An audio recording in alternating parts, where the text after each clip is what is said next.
tajuk kita hari ini ialah tanggungjawab Suresh. Hari ini kita akan belajar tentang nilai tanggungjawab. Apakah maksud bertanggungjawab? Maksud bertanggungjawab ialah kesanggupan diri seseorang untuk memikul dan melaksanakan tugas serta kewajipan dengan sempurna. Murid-murid, setiap kita mempunyai tanggungjawab masing-masing. Hari ini kita akan belajar apakah tanggungjawab Anda sebagai seorang anak dan juga murid sekolah. Untuk itu, kita akan berkenalan dengan seorang kanak-kanak lelaki yang bernama Suresh.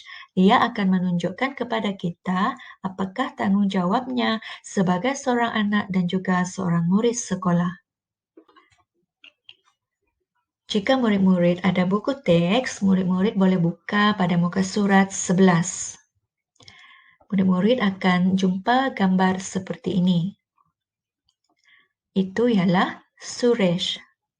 Dia akan menunjukkan kepada kita apakah tanggungjawabnya yang dia lakukan sebagai seorang anak dan juga seorang murid sekolah. Mari kita lihat gambar yang pertama.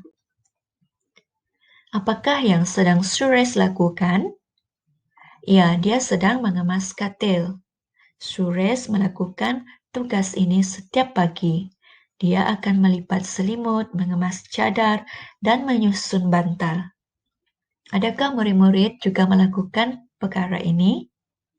Jika ya, bagus. Anda memang seorang yang bertanggung jawab. Mari kita lihat gambar yang kedua. Apakah yang sedang Suresh lakukan? Ya, Suresh sedang mengepam tandas. Suresh akan mengepam tandas setiap kali selepas menggunakan tandas. Adakah murid-murid juga melakukan hal yang sama? Jika iya, bagus. Kita memang mesti mengepam tandas setiap kali selepas menggunakannya, supaya tandas sentiasa bersih. Jika kita tidak mengepam tandas, maka ia akan kotor dan berbau, dan kita tidak akan selesa untuk menggunakannya. Mari kita lihat gambar yang ketiga. Apakah yang sedang Suresh lakukan? Ya, dia sedang mencuci pinggan di dapur. Suresh mencuci pinggan cawan sendiri setiap kali selepas menggunakannya. Bagaimana dengan Anda, murid-murid? Setiap kali selepas kita makan atau minum, kita hendaklah membasuh pinggan dan cawan sendiri. Kita tak boleh harapkan ibu atau bapa, kerana mereka pun ada banyak tugas lain. Jadi kita lakukan bahagian kita, cuci pinggan dan cawan sendiri. Kita lihat gambar yang keempat.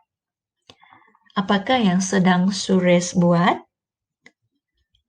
Dia sedang menyiapkan kerja sekolah.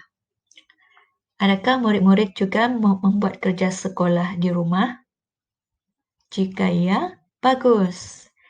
Suresh membuat kerja sekolah yang diberikan oleh cikgu. Jika kita rajin membuat kerja sekolah, kita akan cepat pandai dan maju dalam pelajaran. Mari kita lihat gambar yang kelima. Apakah yang sedang Suresh lakukan? Ya, dia sedang mengemas mainan. Dia memasukkan mainannya ke dalam kotak. Adakah murid-murid juga mengemas mainan sendiri di rumah? Jika ya, syabas. Janganlah kita membiarkan mainan kita berselerak di rumah dan menunggu orang lain mengemas untuk kita. Kita mesti lakukan sendiri. Kerana itu ialah mainan kita.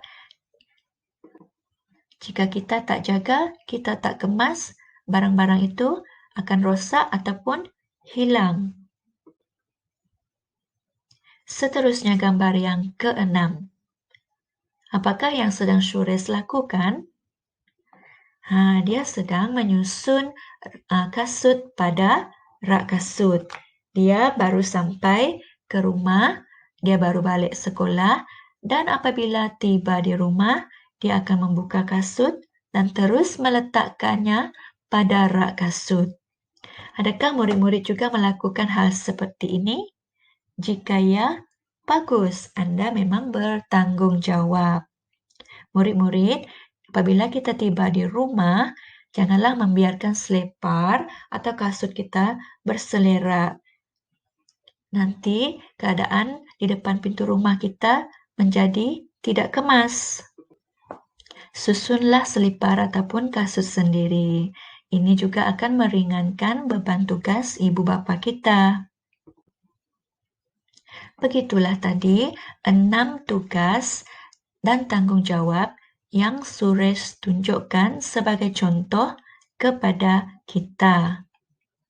Suresh sangat bangga dapat membuat semuanya itu dan dia melakukannya dengan senang hati. Ada banyak lagi tanggung jawab yang lain yang Anda perlu lakukan. Contohnya ialah seperti melipat kain, menjemur kain, apa lagi?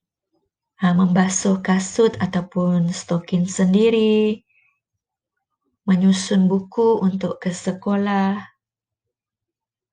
dan juga menyidai tuala sendiri. Murid-murid hendaklah faham dan tahu apakah tanggung jawab yang murid perlu buat. Janganlah membiarkan ibu atau bapa kita melakukan tugas-tugas tersebut. Sebagai seorang yang bertanggung jawab, kita hendaklah melakukannya dengan senang hati. Baiklah, untuk penutup, cikgu akan tunjukkan di sini contoh gambar rakan-rakan Anda yang ada di luar sana yang sedang melakukan tugas dan kewajipan di rumah. Ada yang membasuh pinggan sendiri, ada yang mengemas ketil sendiri. Okey, cikgu harap murid-murid sudah faham tentang nilai bertanggung jawab. Dan juga murid-murid sudah faham bahawa terdapat tugas yang perlu kita lakukan untuk diri kita sendiri. Terima kasih kerana bersama-sama dengan cikgu dalam pelajaran kita hari ini. Sampai kita berjumpa lagi di lain waktu. Okey, bye.